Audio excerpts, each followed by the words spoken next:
Hi, I'm Jim Ward of the Middle Country Public Library, and I'd like to welcome you to another episode in our History Bite series. Today we will discuss the hunt for deposed Iraqi President Saddam Hussein and his eventual capture in December 2003. Saddam Hussein was born in 1937 in the city of Tikrit, 90 miles northwest of the Iraqi capital of Baghdad. Politically active from his teenage years, he joined the Arab nationalist Ba'ath Party. Seeking revolution, Hussein was involved in a failed plot to assassinate the Iraqi prime minister in 1959. After multiple failed attempts, a Ba'athist coup in 1968 saw his cousin Ahmed Hassan al-Bakr installed as the country's dictator, with Hussein himself as his vice president. Having consolidated his power base, 11 years later Hussein assumed leadership in 1979, and his regime was savage. While his people languished in poverty, he built opulent palaces for himself across the country, and his secret police quashed any dissenting voices by force. In September 1980, Hussein's forces invaded neighboring Iran to its east, starting an 8-year war during which it is estimated over 1 million lives were lost. The Iraqi Republican Guard then annexed the small nation of Kuwait to its south in August 1990. After refusing to withdraw by the UN-mandated deadline, an international coalition spearheaded by the US ousted the despot from the country in what became known as the Gulf War.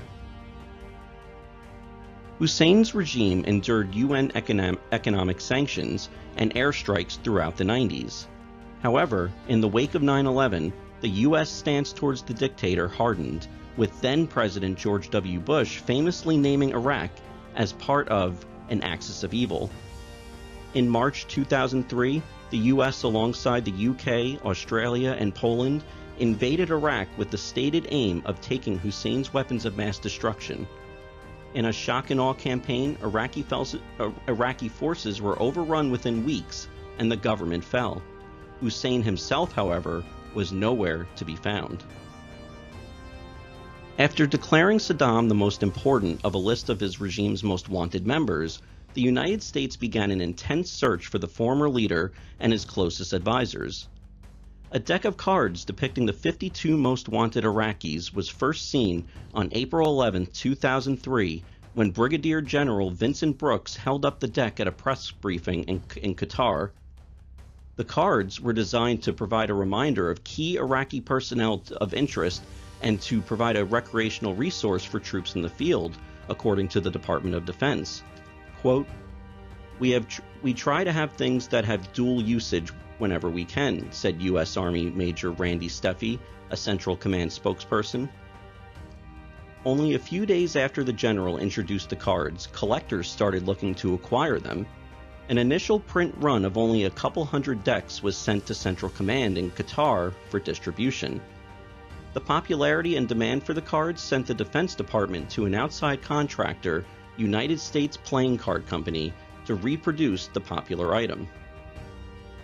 Meanwhile, on July 22, 2003, Saddam's sons, Uday and Qusay, who many believe Saddam was grooming to one day fill his shoes, were killed when U.S. soldiers raided a villa in which they were staying in the northern Iraqi city of Mosul. There had been no shortage of Saddam sightings between April and December. At the 4th Infantry Division, based north of Baghdad, Saddam was known as Elvis. After the $25 million reward was posted on July 3rd, quote, There were so many Elvis sightings we could hardly keep up, said Major Stan Murphy, 41, an intelligence officer with the 1st Brigade of the 4th Infantry Division. Residents of Tikrit, Saddam's hometown, said that they had always known Saddam was hiding in their midst. Abu Ahmed, a former general in the Republican Guard who asked that only his nickname be used, said a friend spotted Saddam praying at his father's grave on November 24th, the first day of Eid al-Fitr, a Muslim holiday. The 4th Infantry Division identified 300 possible handlers of Saddam, but were interested in one man in particular. Colonel James Hickey of the 4th Infantry Division's 1st Combat Brigade team described him as, quote, a middle-aged man with a very large waistline, end quote. This man, who was a kind of chief of staff who coordinated security and logistics as Saddam moved between hiding places, was captured on Friday, December 12, 2003. Bundled into a helicopter and rushed up to Colonel Hickey's headquarters near Tikrit, the man was subjected to an intense interrogation on Saturday, December 13th.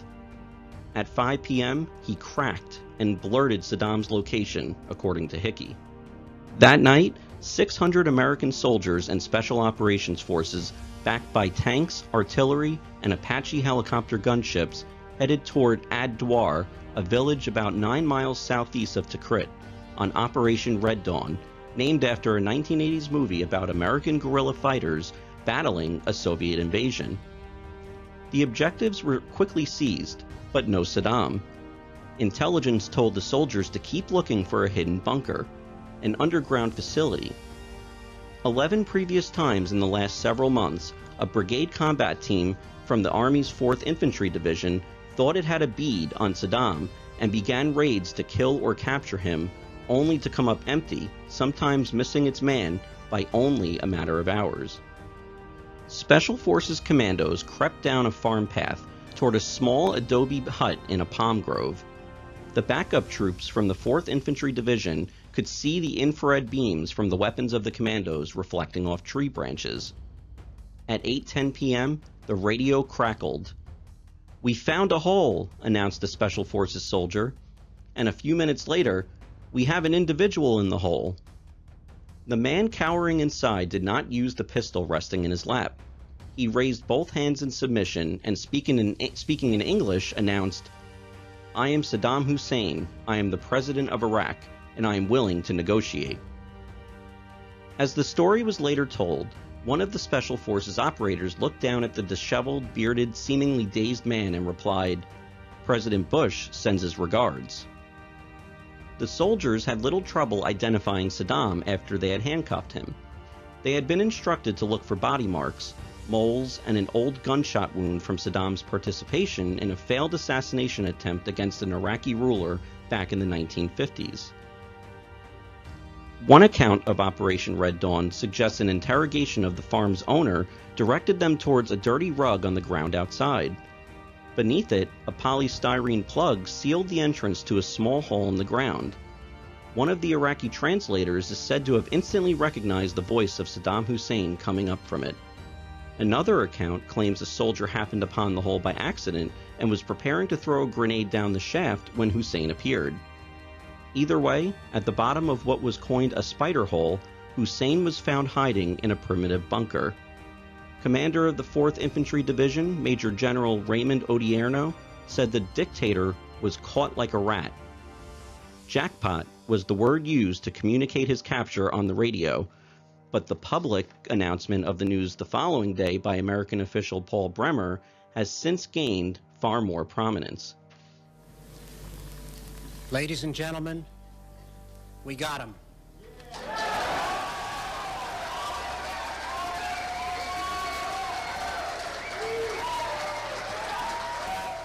Saddam's spider hole had enough space to lie down, a dim light, and a ventilation fan.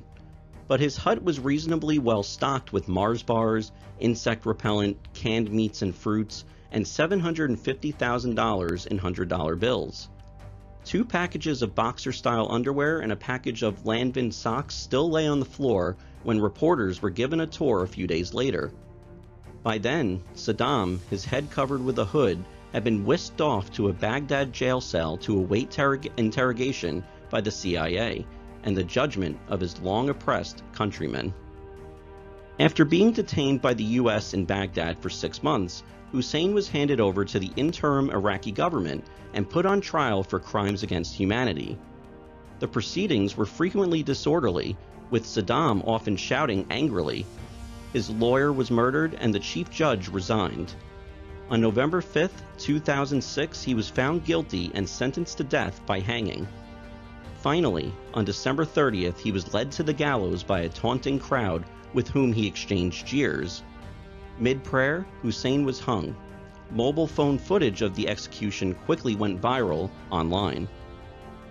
President Bush issued a statement reading in part, Today, Saddam Hussein was executed after receiving a fair trial, the kind of justice he denied the victims of his brutal regime.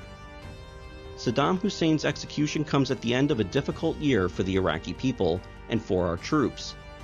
Bringing Saddam Hussein to justice will not end the violence in Iraq, but it is an important milestone on Iraq's course to becoming a democracy that can govern, sustain, and defend itself, and be an ally in the war on terror. Thank you for joining us for today's episode. If you enjoyed it, click like, and if you watched on YouTube, hit subscribe. Thanks so much, and we'll see you all next time.